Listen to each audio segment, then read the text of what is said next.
हर हर महादेव।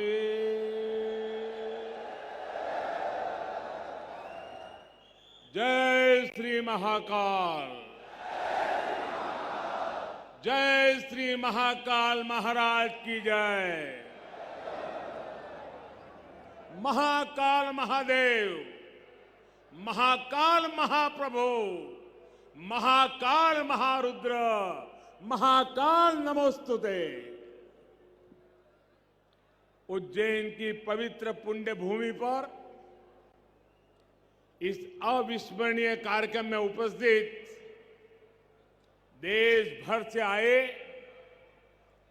सभी चरण वंद्य संतगण, सम्माननीय साधु सन्यासीगण, मध्य प्रदेश के राज्यपाल श्रीमान मंगूभाई पटेल, छत्तीसगढ़ की राज्यपाल बहन अनसुईया उइके जी, झारखंड के राज्यपाल श्रीमान रमेश बैस जी, मध्य प्रदेश के मुख्यमंत्री भाई शिवराज सिंह चौहान जी, केंद्रीय मंत्रिमंडल के मेरे सहयोगी, राज्य सरकार के मंत्रीगण, सांसदगण, विधायकगण, भगवान महाकाल के सभी कृपा पात्र श्रद्धालुगण, देवी और सज्जनों, जय महाकाल। उज्जैन की ये ऊर्जा, ये उत्साह,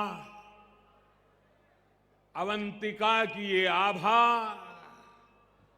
ये अद्भुतता, ये आनंद, महाकाल की ये महिमा, ये महात्म्य, महाकाल लोक में लौकिक कुछ भी नहीं है। शंकर के सानिध्य में साधारण कुछ भी नहीं है। सब कुछ अलौकिक है, असाधारण है, अविस्मरणीय है, अविश्वसनीय है। मैं आज महसूस कर रहा हूं, हमारी तपस्या और आस्था से जब महाकाल प्रसन्न होते हैं तो उनके आशीर्वाद से ऐसे ही भव्य स्वरूप का निर्माण होता है। और महाकाल का आशीर्वाद जब मिलता है तो काल की रेखाएं मिट जाती है, समय की सीमाएं सिमट जाती है और अनंत के अवसर प्रस्फुटित हो जाते हैं। अंत से अनंत यात्रा आरंभ हो जाती है। महाकाल लोक की ये भव्यता भी समय की सीमाओं से परे आने वाली कई पीढ़ियों को अलौकिक दिव्यता के दर्शन कराएगी। भारत की सांस्कृतिक और आध्यात्मिक चेतना को ऊर्जा देगी। मैं इस अद्भुत अवसर पर राजाधिराज महाकाल के चरणों में शत शत नमन करता हूं। मैं आप सभी को, देश और दुनिया में महाकाल के सभी भक्तों को हृदय से बहुत बहुत बधाई देता हूं। विशेष रूप से भाई शिवराज सिंह चौहान और उनकी सरकार, उनका मैं हृदय से अभिनंदन करता हूं, जो लगातार इतने समर्पण से इस सेवा यज्ञ में लगे हुए हैं। साथ ही मैं मंदिर ट्रस्ट से जुड़े सभी लोगों का, संतों और विद्वानों का भी आदरपूर्वक धन्यवाद करता हूं, जिनके सहयोग से इस प्रयास को सफल किया है। साथियों, महाकाल की नगरी उज्जैन के बारे में हमारे यहां कहा गया है, प्रलयो न बाधते, प्रलयो न बाधते तत्र महाकालपुरी, अर्थात महाकाल की नगरी प्रलय के प्रहार से भी मुक्त है। हजारों वर्ष पूर्व जब भारत का भौगोलिक स्वरूप आज से अलग रहा होगा, तब से ये माना जाता रहा है कि उज्जैन भारत के केंद्र में है। एक तरह से ज्योतिषीय गणनाओं में उज्जैन न केवल भारत का केंद्र रहा है, बल्कि ये भारत की आत्मा का भी केंद्र रहा है। ये वो नगर है जो हमारी पवित्र 7 पुरियों में से एक गिना जाता है। ये वो नगर है जहां स्वयं भगवान कृष्ण ने भी आकर शिक्षा ग्रहण की थी। उज्जैन ने महाराजा विक्रमादित्य का वो प्रताप देखा है जिसने भारत के नए स्वर्ण काल की शुरुआत की थी। महाकाल की इस धरती से विक्रम संवत के रूप में भारतीय काल गणना का एक नया अध्याय शुरू हुआ था। उज्जैन के क्षण क्षण में, पल पल में इतिहास सिमटा हुआ है। कण कण में आध्यात्म समाया हुआ है और कोने कोने में ईश्वरीय ऊर्जा संचारित हो रही है। यहां काल चक्र का 84 कल्पों का प्रतिनिधित्व करते 84 शिवलिंग है। यहां 4 महावीर है, 6 विनायक है, 8 भैरव है, 8 मातृकाएं हैं, 9 ग्रह है, 10 विष्णु है, 11 रुद्र है, 12 आदित्य है, 24 देवियां है और 88 तीर्थ है। और इन सबके केंद्र में राजाधिराज कालाधिराज महाकाल विराजमान है। यानी एक तरह से हमारे पूरे ब्रह्मांड की ऊर्जा को हमारे ऋषियों ने प्रतीक स्वरूप में उज्जैन में स्थापित किया हुआ है। इसलिए उज्जैन ने हजारों वर्षों तक भारत की संपन्नता और समृद्धि का, ज्ञान और गरिमा का, सभ्यता और साहित्य का नेतृत्व किया है।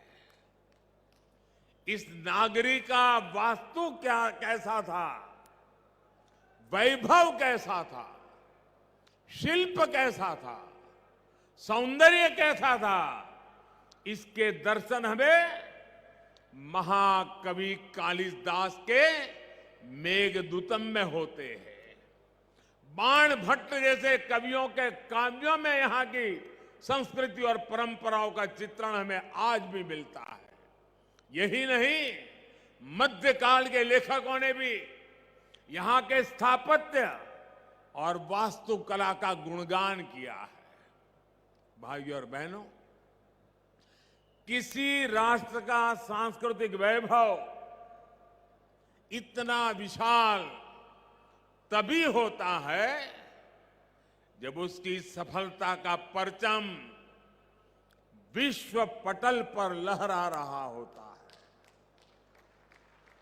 और सफलता के शिखर तक पहुंचने के लिए भी ये जरूरी है कि राष्ट्र अपने सांस्कृतिक उत्कर्ष को छुए, अपनी पहचान के साथ गौरव से सर उठा करके खड़ा हो जाए।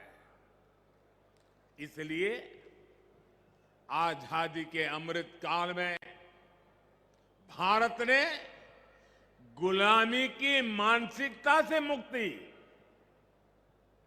और अपनी विरासत पर गर्व जैसे पंच प्राण का आह्वान किया है। इसलिए आज अयोध्या में भव्य राम मंदिर का निर्माण पूरी गति से हो रहा है। काशी में विश्वनाथ धाम भारत की सांस्कृतिक राजनीति का गौरव, राजधानी का गौरव बढ़ा रहा है। सोमनाथ में विकास के कार्य नए कीर्तिमान स्थापित कर रहे हैं। उत्तराखंड में बाबा केदार के आशीर्वाद से केदारनाथ, बद्रीनाथ तीर्थ क्षेत्र में विकास के नए अध्याय लिखे जा रहे हैं। आजादी के बाद पहली बार 4 धाम प्रोजेक्ट के जरिए हमारे चारों धाम ऑल वेदर रोड से जुड़ने जा रहे हैं। इतना ही नहीं, आजादी के बाद पहली बार करतारपुर साहिब कॉरिडोर खुला है, हेमकुंड साहिब रोपवे से जुड़ने जा रहा है। इसी तरह स्वदेश दर्शन और प्रसाद योजना से देश भर में हमारी आध्यात्मिक चेतना के ऐसे कितने ही केंद्रों का गौरव पुनः स्थापित हो रहा है। और अब इसी कड़ी में ये भव्य, अति भव्य महाकाल लोक भी अतीत के गौरव के साथ भविष्य के स्वागत के लिए तैयार हो चुका है।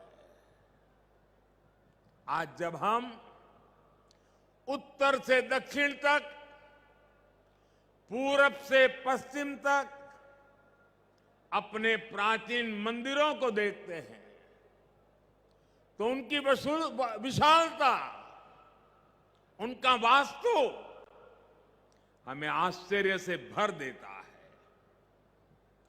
कोणार्क का सूर्य मंदिर हो या महाराष्ट्र में एलोरा का कैलाश मंदिर, ये विश्व में किसी विस्मित नहीं कर देते। कोणार्क सूर्य मंदिर की तरह ही गुजरात का मोढेरा सूर्य मंदिर भी है, जहां सूर्य की प्रथम किरणें सीधे गर्भगृह तक प्रवेश करती है। इसी तरह तमिलनाडु के तंजौर में राजा राजचोल द्वारा बनाया गया ब्रह्मदेवेश्वर मंदिर है। कांचीपुरम में वरदराजा पेरुमल मंदिर है। रामेश्वरम में रामनाथ स्वामी मंदिर है। बेलूर का चन्नकेशवा मंदिर है। मदुराई का मीनाक्षी मंदिर है। तेलंगाना का रामप्पा मंदिर है। श्रीनगर में शंकराचार्य मंदिर है। ऐसे कितने ही मंदिर है, वो बेजोड़ है, कल्पनातीत है, न भूतो न भविष्यति के जीवंत उदाहरण है। जब हम इन्हें देखते हैं तब सोचने को मजबूर हो जाते हैं, उस दौर में, उस युग में किस तकनीक से इन निर्माण हुए होंगे। हमारे सारे प्रश्नों के उत्तर हमें भले ही न मिलते हो, लेकिन इन मंदिरों के आध्यात्मिक सांस्कृतिक संदेश हमें उतनी ही स्पष्टता से आज भी सुनाई देते हैं। जब पीढ़ियां इस विरासत को देखती हैं, उसके संदेशों को सुनती है, तो एक सभ्यता के रूप में ये हमारी निरंतरता और अमरता का जरिया बन जाता है। महाकाल लोक में ये परंपरा उतने ही प्रभावी ढंग से कला और शिल्प के द्वारा उकेरी गई है। ये पूरा मंदिर प्रांगण शिव पुराण की कथाओं के आधार पर तैयार किया गया है।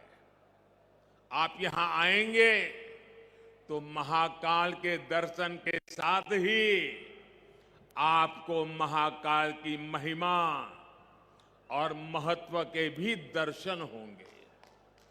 पंचमुखी शिव, उनके डमरू, सर्प, त्रिशूल, अर्धचंद्र और सप्तऋषि, इनके भी उतने ही भव्य स्वरूप यहां स्थापित किए गए हैं। ये वास्तु, इसमें ज्ञान का ये समावेश, ये महाकाल लोक को उसके प्राचीन गौरव से जोड़ देता है, उसकी सार्थकता को और भी बढ़ा देता है। भाइयों और बहनों, हमारे शास्त्रों में एक वाक्य है, शिवम ज्ञानम, शिवम ज्ञानम। इसका अर्थ है शिव ही ज्ञान है और ज्ञान ही शिव है। शिव के दर्शन में ही ब्रह्मांड का सर्वोच्च दर्शन है और दर्शन ही शिव का दर्शन है। इसलिए मैं मानता हूं हमारे ज्योतिर्लिंगों का ये विकास भारत की आध्यात्मिक ज्योति का विकास है, भारत के ज्ञान और दर्शन का विकास है। भारत का ये सांस्कृतिक दर्शन एक बार फिर शिखर पर पहुंचकर विश्व के मार्गदर्शन के लिए तैयार हो रहा है। साथियों, भगवान महाकाल एकमात्र ऐसे ज्योतिर्लिंग है जो दक्षिण मुखी है। ये शिव के ऐसे स्वरूप है जिसकी भस्म आरती पूरे विश्व में प्रसिद्ध है। हर भक्त अपने जीवन में भस्म आरती के दर्शन जरूर करना चाहता है। भस्म आरती का धार्मिक महत्व यहां उपस्थित आप सब संतगण ज्यादा गहराई से पता पाएंगे, लेकिन मैं इस परंपरा में हमें भारत की जीवटता और जीवंतता के दर्शन भी करता हूं। मैं इसमें भारत के अपराजेय अस्तित्व को भी देखता हूं, क्योंकि जो शिव सोयम भूति विभूषण, सोयम भूति विभूषण, अर्थात वस्त्र को धारण करने वाले हैं, वो सर्वाधिपः सर्वदा भी है, अर्थात वो अनस्व और अविनाशी भी है। इसलिए जहां मां काल है वहां कालखंडों की सीमाएं नहीं है। महाकाल की शरण में विश्व में भी स्पंदन होता है। महाकाल के सानिध्य में अवसान से भी पुनर्जीवन होता है, अंत से भी अनंत की यात्रा आरंभ होती है। यही हमारी सभ्यता का वो आध्यात्मिक आत्मविश्वास है जिसके सामर्थ्य से भारत हजारों वर्षों से अमर बना हुआ है, अजरा अमर बना हुआ है। अब तक हमारी आस्था के केंद्र जागृत है, भारत की चेतना जागृत है, भारत की आत्मा जागृत है। अतीत में हमने देखा है प्रयास हुए, परिस्थितियां पलटी, सत्ताएं बदली, भारत का शोषण भी हुआ, आजादी भी गई। इल्तुतमिश जैसे आक्रमणकारियों ने उज्जैन की ऊर्जा को भी नष्ट करने के प्रयास किए, लेकिन हमारे ऋषियों ने कहा है, चंद्रशेखरम आश्रये, चंद्रशेखरम आश्रये मम किम करिष्यति व्ययम। अर्थात महाकाल शिव की शरण में अरे मृत्यु भी हमारा क्या कर लेगा। और इसलिए भारत अपनी आस्था के इन प्रामाणिक केंद्रों की ऊर्जा से फिर पुनर्जीवित हो उठा, फिर उठ खड़ा हुआ। हमने फिर अपने अमरत्व की वैसी ही विश्वव्यापी घोषणा कर दी। भारत ने फिर महाकाल के आशीष से काल के कपाल पर कालातीत अस्तित्व का शिलालेख लिख दिया। आज एक बार फिर आजादी के इस अमृत काल में अमर अवंतिका भारत के सांस्कृतिक अमरत्व की घोषणा कर रही है। उज्जैन जो हजारों वर्षों से भारतीय काल गणना का केंद्र बिंदु रहा है, वो आज एक बार फिर भारत की भव्यता के एक नए कालखंड का उद्घोष कर रहा है। साथियों, भारत के लिए धर्म का अर्थ है हमारे कर्तव्यों का सामूहिक संकल्प। हमारे संकल्पों का ध्येय है विश्व का कल्याण, मानव मात्र की सेवा। हम शिव की आराधना भी कहते हैं, नमामि विश्वस्य हिते रतम एतम, नमामि विश्वस्य हिते रतम तम, नमामि रूपाणी बहूनी दत्ते। अर्थात हम उन विश्वपति भगवान शिव को नमन करते हैं जो अनेक रूपों से पूरे विश्व के हितों में लगे हैं। यही भावना हमेशा भारत के तीर्थों, मंदिरों, मठों और आस्था केंद्रों की भी रही है। यहां महाकाल मंदिर में पूरे देश और दुनिया से लोग आते हैं। सिंहस्थ कुंभ लगता है तो लाखों लोग जुड़ते हैं। अनगिनत विविधताएं भी एक मंत्र, एक संकल्प लेकर एक साथ जुड़ सकती है। इसका इससे बड़ा क्या उदाहरण क्या हो सकता है। और हम जानते हैं हजारों साल से हमारे कुंभ मेले की परंपरा बहुत ही सामूहिक मंथन के बाद जो अमृत निकलता है उसे संकल्प लेकर के 12 साल तक उसको क्रियान्वित करने की परंपरा रही थी। फिर 12 साल के बाद जब कुंभ होता था, फिर एक बार अमृत मंथन होता था, फिर संकल्प लिया जाता था, फिर 12 साल के लिए चल पड़ते हैं। पिछले यहां कुंभ के मेले में मुझे आने का सौभाग्य मिला था। महाकाल का बुलावा आया और ये बेटा आए बिना कैसे रह सकता है।